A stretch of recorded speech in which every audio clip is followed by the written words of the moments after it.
सावन का पहला दिन लगे 2 लोटा जल चालू कर दो। श्रावण के पूरे महीने 2 लोटा जल अपने घर से लेकर जाओ, और अपने घर से जब जल लेकर जाओ तो ये विचार कर कर जाना, आज मैं शिव को काशी में, आज मैं शिव को केदार में, आज शिव को अमरनाथ में, आज शिव को भीमा शंकर में, आज शिव को मल्लिकार्जुन में। और फिर निवेदन करूंगा, जिस बहन को 19 और 20 साल तक भी औलाद नहीं हुई हो तो कृष्णेश्वर महादेव का नाम लेकर 2 लोटा जल तुम्बकेश्वर महादेव का नाम लेकर चढ़ा कर देखना, सावन के बाद में बाबा संतान जरूर देगा, झोली जरूर भरेगा।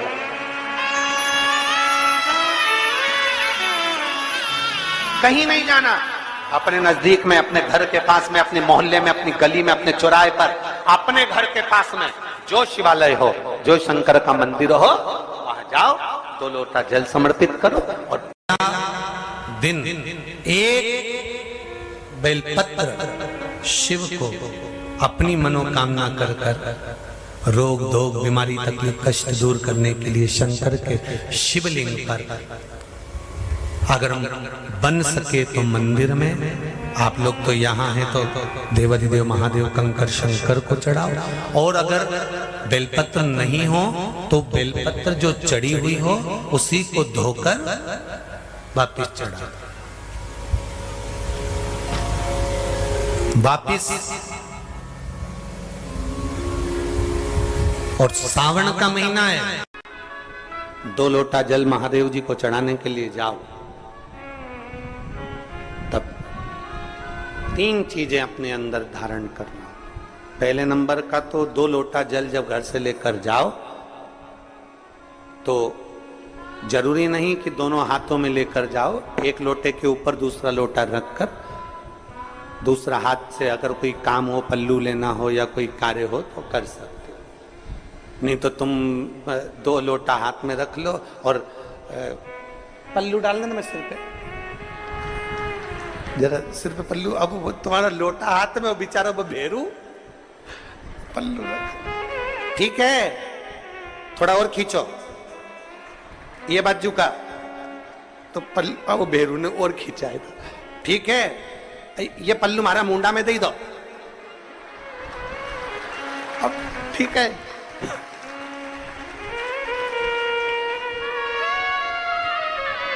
और थोड़ी दूर चली और याद आ गया, ओ बाप, इतने में भेरू ने कहा क्या हो गया, क्या हुआ, वो हमारे फूल माला की पन्नी तो ही रह गई, जरा उठाओ, उठाओ जरा, ये ले, कमर में खोसी दो, कमर जो खोसी दो, कमर में पन्नी, और कैलाश पर्वत पे जाके रहूंगी, भोले को अपना, अब पति भी के अच्छा शंकर हुआ और अच्छा जल हुआ, निवेदन है, अगर 2 लोटा हाथ में ना तो एक के ऊपर एक लोटा रखकर भगवान की भक्ति धारण करते हुए 3 चीजों में एक चीज जल 2 लोटा, दूसरा श्री शिवाय नमस्तुभ्यम का जाप पूरे सावन के महीने में से कम 5 दिन ऐसे निकालना कि बेलपत्री के पेड़ की छांव में बैठकर हम श्री शिवाय नमस्तुभ्यम की कम से कम 1 माला जरूर कर ले, जरूर। और मान लो अगर बेलपत्री का पेड़ नहीं मिले, तुम्हारे आसपास में नहीं मिले, तो फिर एक काम करना, शंकर जी के मंदिर की बेलपत्र मिली जाए, उसको सिर पे, हमारे यहाँ कहते हैं आंवले के वृक्ष का जब आंवला नोमी आती है ना, तो आंवला नोमी आती है और आंवले के पेड़ के नीचे जाकर भोजन नहीं कर सकते, आंवले के वृक्ष के नीचे नहीं जा सकते, तो आंवले के वृक्ष की पत्ती को सिर पे रख के भोजन कर लो, तो कहते हैं कि हजारों अश्वमेध यज्ञ के पुण्य के बराबर, भंडारे के बराबर भोजन प्राप्त हो जाता है। आंवले के वृक्ष की पत्ती, तो वो बेलपत्र भी मस्तक पर बाबा को प्रणाम कर कर फिर वही बेलपत्र का आनंद करते हुए भाव से उस बेलपत्र को मात्र शीश से लगाई लिया ना, मस्तक पर चढ़ाई लिया ना, तो भी भगवान की अविरल भक्ति प्राप्त हो सकती। अविरल और मान लो बेलपत्र भी ना मिले तो बेलपत्री के वृक्ष की थोड़ी सी मिट्टी अपने मस्तिष्क पर लगाकर मस्तक पर चढ़ाकर भी हम जाप कर सकते हैं। बेलपत्र के वृक्ष की मिट्टी का भी चंदन हम लगा सकते हैं। चंदन हमने एक बार पहले आपको कथा में कहा था कि श्रावण के महीने में मेरे देव आदिदेव महादेव की दुगनी भक्ति, मतलब 1 लोटा जल नहीं, कितना 2 लोटा जल शिव को समर्पित करते। जा रहे हैं सब 2 लोटा जल बाबा को समर्पित करते। मेरे भोले तेरा सहारा है, मेरी नैया का तू किनारा है। श्रावण शिव महापुराण की कथा में गंगा और पार्वती की मूल तत्वता, जैसे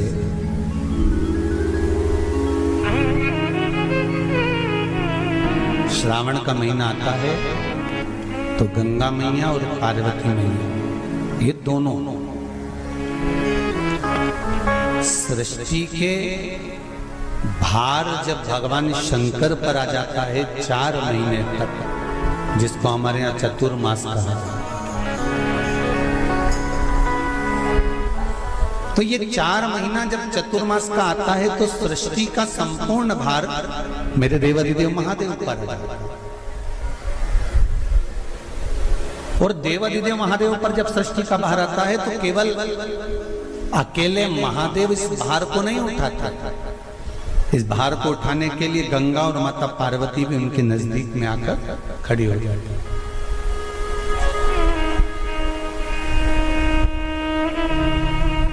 देखिए बड़ा सुंदर संवाद, ध्यान रखिएगा जरा श्रावण शिव महापुराण की कथा को।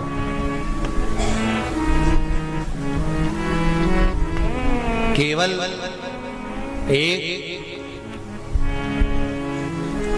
पुरुष का कार्य नहीं है परिवार का भार उठाने का, केवल एक पुरुष का भार कर्तव्य नहीं कि परिवार का भार केवल पुरुष उठाए। शिव महापुराण की कथा कहती है कि धर्म पत्नी जो होती है, जिसको धर्म की ध्वजा कहा जाता है, धर्म पत्नी जो होती है ये पति के साथ मिलकर आधा भार अपने माथे पर लेकर चलती है, उसको धर्म पत्नी कहते हैं, जो भार तत्व को ग्रहण कर कर चलती है। केवल पति नहीं, केवल पति नहीं, धर्म पत्नी भी भार ग्रहण कर कर चलती है। शंभु शरणे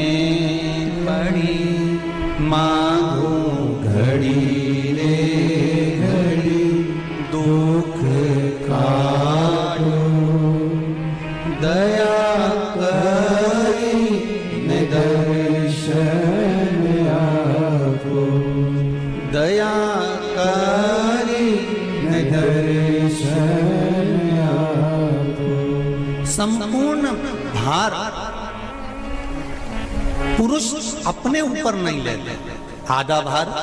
धर्मपत्नी भी ग्रहण करती है। वो भार कैसे कम होता है, जरा ध्यान देना कथा पर। पति दुकान पर जाकर, नौकरी पर जाकर, व्यापार करने पर जो कमा कर लाता है उसका भार, जो कमा कर लाया उसके माध्यम से धन से घर का थोड़ा भार कम हो जाता है। ये तो हुई कमाई से। अब शिव महापुराण की कथा कहती है कि पत्नी आधे भार को कैसे कम कर देते हैं, तो कहा धर्म पत्नी आधे भार को ऐसे कम कर देती है कि वो घर में रहकर बच्चों का देख रेख कर कर,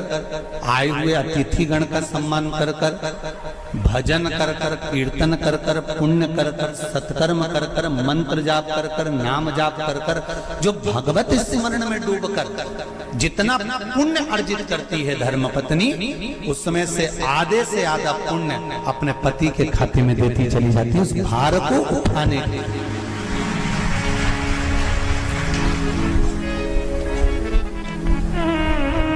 उस भार को उठाने में आधे से आधा भार धर्मपत्नी अपने। My boyfriend broke up with me because of my tan. Now it's time for me to glow up. After my breakup, my skin started to look dark. धर्मपत्नी अपने व्रत, अनुष्ठान, मंत्र, साधना, तप, उपवास आदि के माध्यम से काट देता। एक बात और याद रखिए, श्रावण के महीने में सारे व्रत आते हैं बहुत सुंदर सुंदर। छोटी तीज का व्रत भी आ जाता है, बड़ी तीज का व्रत भी आ जाता है। दुबे जी, छोटी तीज भी आएगी, बड़ी तीज भी आएगी, और अच्छे से अच्छे व्रतों का क्रम रामकिशोर जी बीच बीच में श्रावण भादो कुंवर कार्तिक में आते रहे। ये 4 महीना जो व्रत आते हैं, इन व्रतों की मूलता क्यों कही गई है? ये सारे व्रत चतुर्मास के अंतर्गत ही आते हैं, इन व्रत को बाद में भी आ जाना चाहिए, पर नहीं, मूल जो व्रत हैं, पूजन है, अनुष्ठान है, देवी देवताओं के जो पूजन के भाव बताए, वो ये चतुर्मास में बताए। इसका कारण क्या है? क्यों चतुर्मास के व्रत की महत्वता होती है? तो कहा इस चातुर्मास के अंतर्गत स्त्री नारी जो व्रत धारण करती है, हाथों में चूड़ा पहनना, पाँव में पायल पहनना, महावुर लगाना, मेहंदी लगाना, ये जितने छोटी तीज, बड़ी तीज और अन्य तीजों आएंगे, त्योहार आएंगे चतुर्मास में, माताएं हरतालिका तीज हुई, छोटी तीज, बड़ी तीज हुई, भादों के कोई व्रत हुए, अनुष्ठान हुए, छठ हुई, पूजन, जो भी माताएं पूजन करेंगे उसके अनुसार वो हाथों में, शरीर पर 16 श्रृंगार धारण करती हैं, बहुत सारे श्रृंगार धारण करती हैं, और श्रृंगार धारण करने के साथ साथ माताएं अखंड सौभाग्य की वस्तुएं भी इन 30 त्योहार पर दान करती हैं।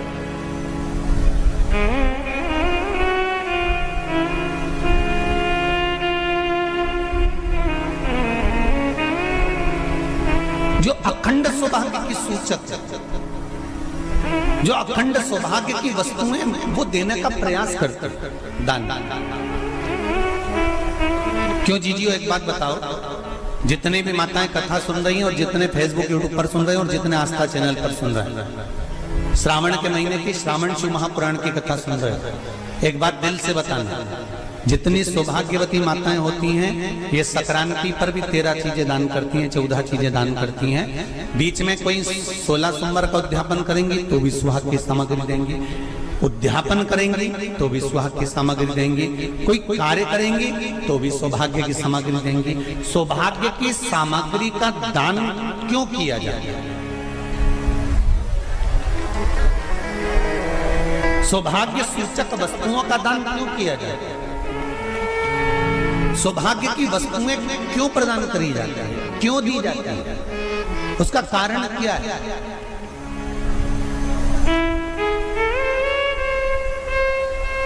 क्यों देते? महाराज, भारत की भूमि की सौभाग्यवती माताओं का एक मन की अभिलाषा रहती है, भारत की भूमि की माताओं की एक अभिलाषा रहती है कि जब उसके प्राण छूटे तो अखंड सौभाग्य धारण करके पति के कंधे पर और पुत्र के कंधे पर शमशान पर। ये भारत की भूमि की माताओं की सोच, उनके मन का संकल्प, उनके मन का भाव।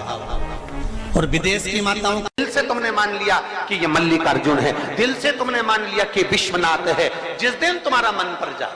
सावन के महीने में श्रावण के महीने में जब तुम 2 लोटा जल चढ़ाने के लिए जाओगे,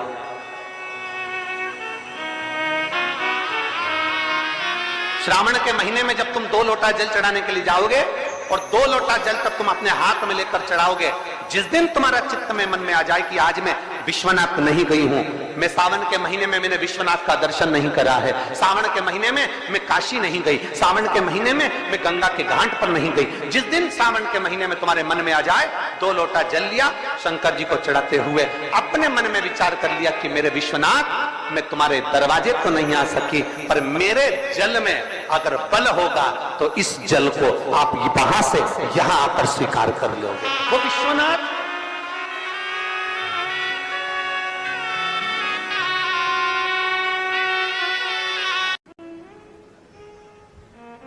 एकांत में माता जगत जननी ने, मां सीता ने, जानकी जी ने एकांत में एक शिवलिंग का निर्माण कर लिया और उस शिवलिंग का निर्माण कर कर उसका पूजन, लव लोटा भरकर जल लाते, कुश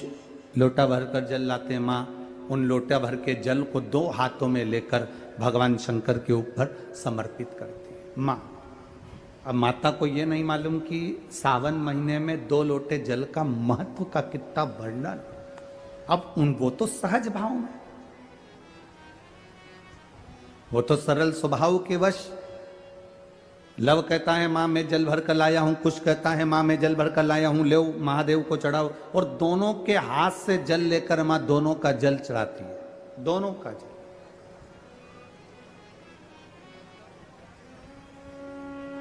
अब उस जल का प्रमाण क्या हुआ? स्कंद पुराण में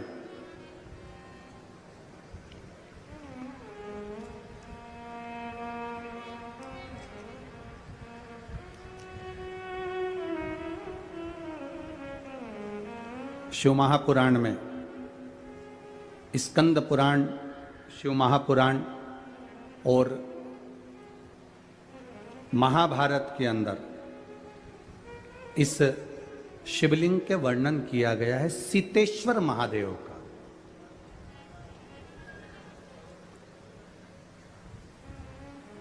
कभी मौका मिले नैनीताल, और नैनीताल में जो वन क्षेत्र है जो सिंहों के लिए, शेरों के लिए, जीवों के लिए रखा गया है, उस क्षेत्र में महाभारत के 83 नंबर के अध्याय में और 48 नंबर श्लोक से लेकर 60 नंबर श्लोक में सीतेश्वर महादेव का वर्णन है। कभी कोई आपसे पूछे कि गुरुजी आपने सीतेश्वर महादेव का जो व्याख्यान वर्णन किया है माता सीता का, तो ये कौन सी जगह लिखा है, तो आप बता सकते हैं महाभारत के 83 नंबर अध्याय में 48 नंबर श्लोक से लेकर 60 नंबर श्लोक के बीच में सीतेश्वर महादेव का वर्णन, और स्कंद पुराण के अंदर सुंदर सीतेश्वर महादेव का वर्णन किया गया। उफ, कैसे बैंक हो? फिर बैंक से झगड़ा, कहा था चूज कोटक 811, अकाउंट खोलना 3 मिनट, मक्खन। अरे पर यू किया गया। अब मां